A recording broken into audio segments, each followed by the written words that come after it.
Hello everyone, welcome to my YouTube channel A H helpline. कैसे हैं आप लोग? तो ये वीडियो वो सभी स्टूडेंट के लिए बहुत इंपॉर्टेंट है जो पहली बार इग्नू में एग्जाम देने जा रहे हैं, क्योंकि हर साल इग्नू में 2 सेशन में एग्जाम होते हैं, एक जून सेशन और एक दिसंबर सेशन। और हर सेशन में लाखों स्टूडेंट पहली बार इग्नू में एग्जाम देने जा रहे होते हैं। एंड जब भी स्टूडेंट पहली बार किसी यूनिवर्सिटी का एग्जाम देने जा रहा होता है तो उनके माइंड में बहुत सारे कंफ्यूजन रहते हैं, बहुत सारी चीजों को लेकर डाउट रहता है कि क्या क्या डॉक्यूमेंट लेके जाना है, एग्जाम कैसे होते हैं, क्या क्या रूल्स एंड रेगुलेशन होते हैं। इन सब के बारे में हम लोग इस वीडियो में डिटेल में बात करेंगे, ताकि पहली बार अगर आप इग्नू में एग्जाम देने जा रहे हो तो एग्जाम देने जाने से पहले ही आपको हर एक रूल्स एंड रेगुलेशन के बारे में अच्छे से जानकारी हो। आप लोग बस वीडियो को ध्यान से और कंप्लीट जरूर देख लीजिएगा। एएच हेल्पलाइन चैनल पे फर्स्ट टाइम आए हैं, इग्नू के स्टूडेंट हो तो हर एक ट्रस्टेड एंड ऑथेंटिक इन्फॉर्मेशन पाने के लिए चैनल को जरूर सब्सक्राइब कर लेना। देखो, सबसे इंपॉर्टेंट चीज ये है जो स्टूडेंट को नहीं पता होता है, जो बताना उनको जरूरी है इग्नू में, कि इग्नू में कोई भी एक्स्ट्रा सप्लीमेंट्री सीट नहीं मिलता है। आपको सिर्फ एक आंसर सीट मिलता है, उसी में ही आप लोग को पूरा एग्जाम देना पड़ता है।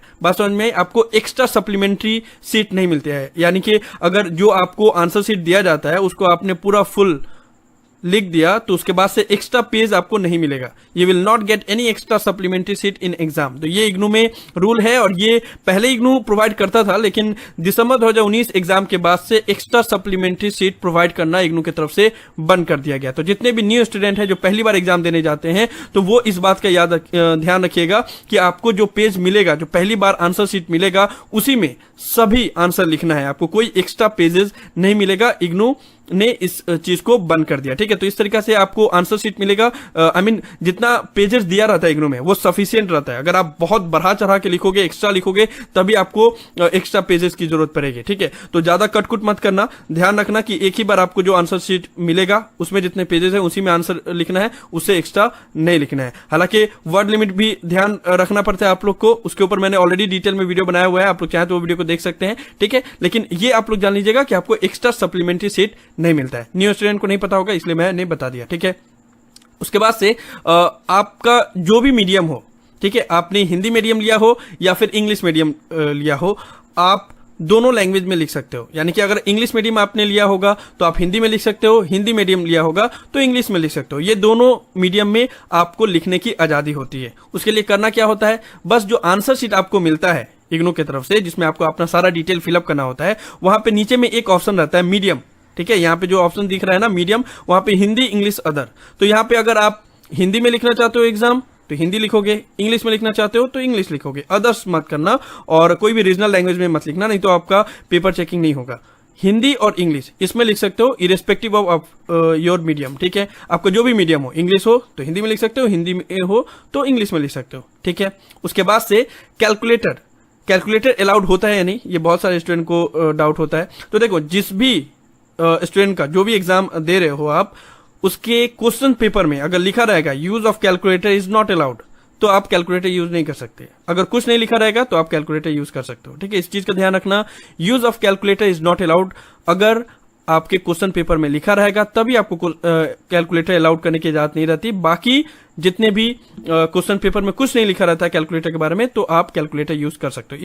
उसके बाद से जितने भी न्यू स्टूडेंट हैं उनको मैं एक बात बता देना चाहूंगा कि इग्नू के एग्जाम में कभी चीटिंग मत करना। मुझे पता है ये सुन के बहुत सारे स्टूडेंट हंसेंगे कि अरे यहाँ तो खुलेआम चीटिंग होता है और ये बोल रहे हैं कि चीटिंग मत करना। मुझे पता है, आपसे ज़्यादा मुझे पता है कि हाँ, इग्नू में बहुत खुलेआम चीटिंग होता है, लेकिन ये बता देना मेरा फर्ज है कि इग्नू में अगर आप चीटिंग करते हुए पकड़े जाते हो तो आपके ऊपर अनफेयर मीन केस लगता है, यूएफएम जिसको बोला जाता है, ठीक है। बाकी अदर जितने भी यूनिवर्सिटी का एग्जाम होता है, ज्यादातर में आप लोगों ने देखा होगा कि अगर चीटिंग करते हुए पकड़े गए तो आपका आंसर सीट को बस लेके रख लिया जाता है, ठीक है। लेकिन इग्नू में अनफेयर मीन केस लगता है, जिससे आपका रिजल्ट होल्ड पे रख दिया जाता है, आपका एग्जाम को कैंसिल कर दिया जाता है, 6 मंथ के लिए बैन कर दिया जाता है, या फिर 1 ईयर के लिए, डिपेंडिंग करता है कि किस तरीके से आपने मीन्स अनफेयर मीन केस का यूज किया है, ठीक है। उसके लिए फिर अलग प्रोसीड्योर होता है, आपको दिल्ली जाना पड़ता है, अनफेयर मीन कमेटी के सामने पेश होना पड़ता है, या फिर अपॉलॉजी लेटर भेजना पड़ता है, तब जाके आपका यूएफएम हटता है। तो बहुत सारा चीज होता है, ठीक है। और मुझे देखो, चीटिंग करते हुए तो स्टूडेंट तो करते ही हैं, लेकिन पकड़े गए तो ये चीज होगा। तो पहले से ही आप लोग यही सोच के रखो कि भाई चीटिंग करना ही नहीं है, पकड़ेंगे तो ये सब सारा झमेला होगा। इसलिए एग्जाम से पहले ये बता देना जरूरी है, ताकि स्टूडेंट के दिमाग में रहे। और एक और इंपॉर्टेंट बात कि अगर आप एग्जाम में मीन्स इग्नू के एग्जाम में अगर आप अपेयर हो रहे हो तो ये काम मत करना कि अपने फ्रेंड से कॉपी मत करना और अपने फ्रेंड को कॉपी करने भी मत देना, क्योंकि ये सबसे ज़्यादा वजह होता है जिसकी वजह से इग्नू में यूएफएम लगता है। ठीक है, अगर आप किसी से कॉपी करते हो या किसी को अपने आंसर शीट से कॉपी करने देते हो और दोनों का आंसर शीट अगर सेम हो जाता है चेकिंग करने के दौरान, तब फिर उसके ऊपर यूएफएम लगता है। इससे पहले मैंने ऑलरेडी आप लोग को बताया हुआ है, फिर से मैं बता दे रहा हूँ। ठीक है, तो इस चीज को आप लोग ध्यान रखना।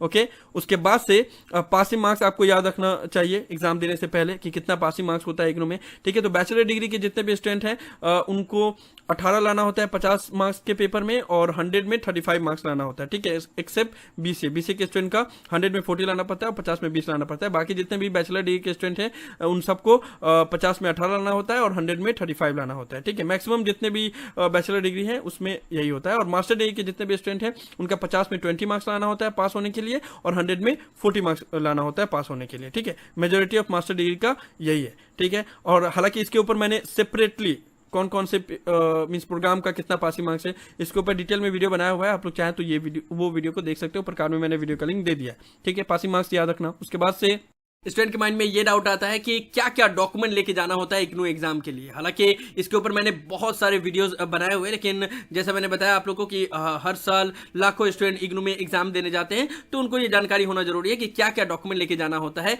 इग्नू एग्जाम के लिए। सबसे पहले आपको अपना हॉल टिकट लेके जाना होता है। हॉल टिकट अगर आपने अभी तक डाउनलोड नहीं किया तो डाउनलोड कर लो, लिंक डिस्क्रिप्शन में दिया हुआ है। ठीक है, हॉल टिकट में फोटोग्राफ अगर स्टूडेंट का मेंशन नहीं है तो आपको घर से ही पासपोर्ट साइज का फोटोग्राफ यहाँ पे जो स्पेस दिया गया है वहां पे पेस्ट कर देना है और यहाँ पे क्रॉस साइन करना है। ठीक है, ऐसे क्रॉस साइन करना है। ठीक है, इस तरीके से साइन करके घर से ही साइन करके लेके चले जाना। तो हॉल टिकट लेके जाना है और उस पे पासपोर्ट साइज फोटोग्राफ को उस पे पेस्ट कर देना है। ठीक है, उसके साथ साथ में आपको इग्नू का ओरिजिनल आई कार्ड लेके जाना है। ठीक है, जितने भी स्टूडेंट ने ऑनलाइन एडमिशन लिया होगा उनका कुछ इस तरह का आई कार्ड होगा, जितने भी स्टूडेंट ने ऑफलाइन एडमिशन लिया होगा उनका कुछ इस तरह का आई कार्ड होगा। ठीक है, तो जो भी आपके पास आई कार्ड है वो आप लेके जाना हॉल टिकट के साथ साथ में। ठीक है, ओल्ड स्टूडेंट वाले ये देख लेंगे कि उनका यहाँ पे अटेस्टेड किया हुआ है या नहीं, क्योंकि यहाँ पे अगर अटेस्टेड नहीं किया हुआ होता है तो फिर उसको इनवैलिड माना जाता है। ठीक है, तो जितने भी स्टूडेंट के पास पुराना आई कार्ड है वो ये चीज जरूर देख लेंगे। ठीक है, हॉल टिकट हो गया, इग्नू का ओरिजिनल आई कार्ड हो गया, और उसके साथ साथ में आप गवर्नमेंट का आईडी प्रूफ भी लेके जरूर जाना। हालांकि बहुत सारे स्टूडेंट जिनके पास आई कार्ड नहीं है या किसी भी कारणवश वो आई कार्ड डाउनलोड नहीं कर पा रहे हैं या गुम हो गया है,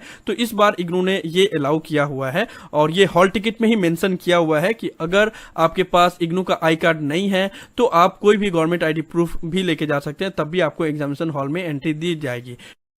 उसके साथ साथ में ये तो आप लोग को पता है कि एग्जामिनेशन हॉल में 1 घंटा पहले पहुंचना है, एग्जामिनेशन सेंटर में 1 घंटा पहले पहुंचना है, क्योंकि वहां पे बहुत ज्यादा रश होता है इग्नू में जब भी एग्जाम कंडक्ट करवाया जाता है। तो इसलिए जितना जल्दी एग्जाम सेंटर में पहुंचोगे उतना ही ज्यादा आप लोग के लिए बेहतर होगा। तो आपको समझ में आ गया, अगर आप इग्नू में पहली बार एग्जाम देने जा रहे हैं तो क्या क्या रूल्स एंड रेगुलेशन है। तो जो इंपॉर्टेंट चीज है वही मैंने बताया, जो आप लोग को याद रखना है, और क्या क्या डॉक्यूमेंट लेके जाना है वो भी मैंने बताया। बाकी पेन एंड पेंसिल जो आप लोग लेके जाओगे वो तो लेके जाओगे। डॉक्यूमेंट के बारे में मैं बता रहा था कि हाँ ये डॉक्यूमेंट लेके आपको जाना होता है। पिछले सेशन में कुछ स्टूडेंट ने कॉमेंट सेक्शन में लिखा था कि क्या हमें पेन लेके जाना पड़ेगा या वहां से प्रोवाइड किया जाएगा। तो देखो इग्नू फ्री में कुछ भी नहीं देता, तो आपको अपना पेन खुद ही लेके जाना पड़ेगा, वहां से कुछ भी फ्री में नहीं मिलने वाला है आप लोग को। तो समझ में आ गया आप लोग को। यही सब था इस वीडियो में। मुझे उम्मीद है कि आप लोग को वीडियो पसंद आया होगा। इस वीडियो को लाइक जरूर कर दे, सभी फ्रेंड के साथ शेयर करें ताकि उनको भी ये डिटेल इन्फॉर्मेशन मिल पाए। किसी भी तरह के डाउट के लिए आप लोग नीचे कमेंट बॉक्स में लिख सकते हैं या मुझे डायरेक्टली कॉल करके भी अपना डाउट क्लियर कर सकते हैं। सभी सोशल मीडिया प्लेटफॉर्म पे मैं अवेलेबल हूं, इंस्टाग्राम, टेलीग्राम, ट्विटर, सभी का लिंक डिस्क्रिप्शन में दिया हुआ है, वहां पे भी आप लोग मुझे फॉलो कर सकते हो। और अगर आप एएच हेल्पलाइन चैनल पे फर्स्ट टाइम आए हो तो मेक श्योर आप लोग पहली फुर्सत में चैनल को जरूर सब्सक्राइब कर ले। So thank you so much for watching this video. Have a awesome day. Thank you so much.